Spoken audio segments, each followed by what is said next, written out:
Assalamualaikum warahmatullahi wabarakatuh. Today I would like to give you some advices on your oral hygiene. Firstly, we look at the inside our mouth, which is there's teeth and the gum. And if you look nearer at the cross section of the tooth, there is crown and root. The crown is the above the gum line, and the root is the below gum line.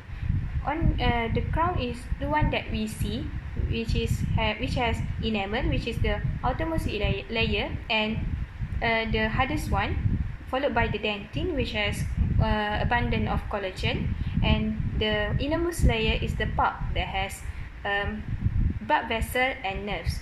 So our teeth lies in its socket, surrounded by the bone. So if you look at this picture, it shows the healthy dentition and gum. You can differentiate with this picture, which is dentition with abundant plaque. So this plaque is the soft sticky deposit that adhere to the tooth surfaces and contain bacteria. So the presence of this plaque can cause two major problems, which is the caries and periodontal disease. So caries is the disease of the calcified tissue that by the presence of the acid produced by the bacteria, the tooth structure will dissolve, and it occurs due to the presence of four major factors, which is the tooth, the bacteria, sugar, and time. Sugar, we can get it from our daily diet. And then the progression of the dental caries start from the outermost layer, which is the enamel, and if not treated, it will progress into the dentin, or worse, it will infect the pulp. So when it infect the pulp, it can cause pulpitis or periodontitis. So periodontium is the one that support the tooth in its socket. It has four components, which is the gingiva, the alveolar bone, the cementum, and as well as the periodontal ligament. In between the tooth and the gingiva, there's sulcus. So I will tell you the significance of the sulcus later. So when a person is diagnosed with gingivitis, when you see in the mirror, you can see your gum look red, and swollen, and when you brush your tooth, it may bleed. So the dentist use a special instrument that act like a ruler. It can the dentist will insert the instrument inside the sulcus, and if it is bleed, you are diagnosed with gingivitis.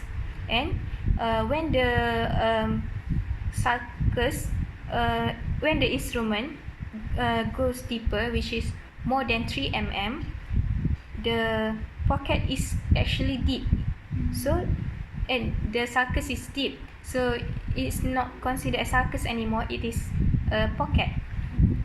So when the pocket is more than 3 mm, then you will have periodontitis. So the plaque also, when not removed over time, it will be hardened and form calculus. So the complication of poor oral hygiene is that the caries will occur, like I tell you just now. There will also bleeding, and as well and when there's periodontitis, the gum and the bone will recede, so there's less support to the tooth, so the tooth will be mobile, and over time the tooth will be lost. And if the tooth is lost, there will be spacing due to the loss of the tooth. Then the adjacent tooth will drift towards the empty space. Other than that, the poor oral hygiene also can cause suppuration, which is may be due to the pulpitis or periodontitis, and the patient also will suffer from bad breath. So in order for us to combat these diseases, it's just by having a good plaque control, which is by good brushing technique. So now I will tell you about the brushing technique. Firstly, you need to choose a suitable toothbrush according to your condition.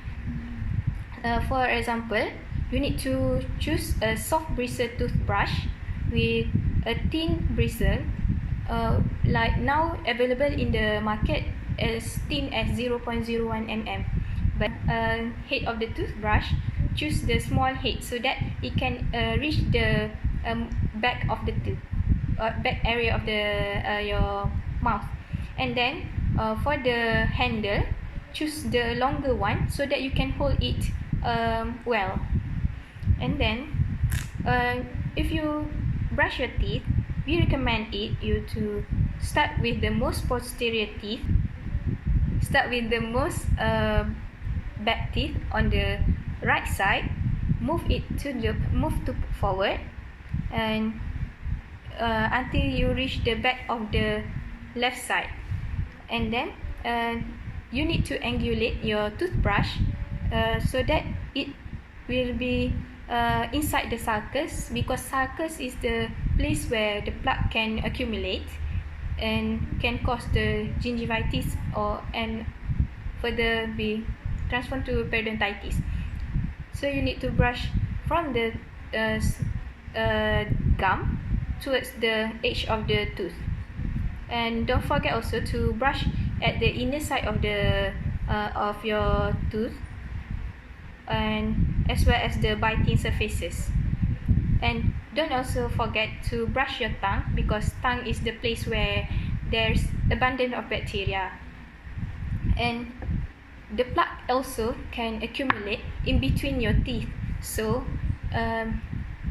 you need to floss at least once every day by putting it in between your teeth and angle it towards the surface you want to remove the plaque, and then push it upward. So do you get it? Yeah. So thank you.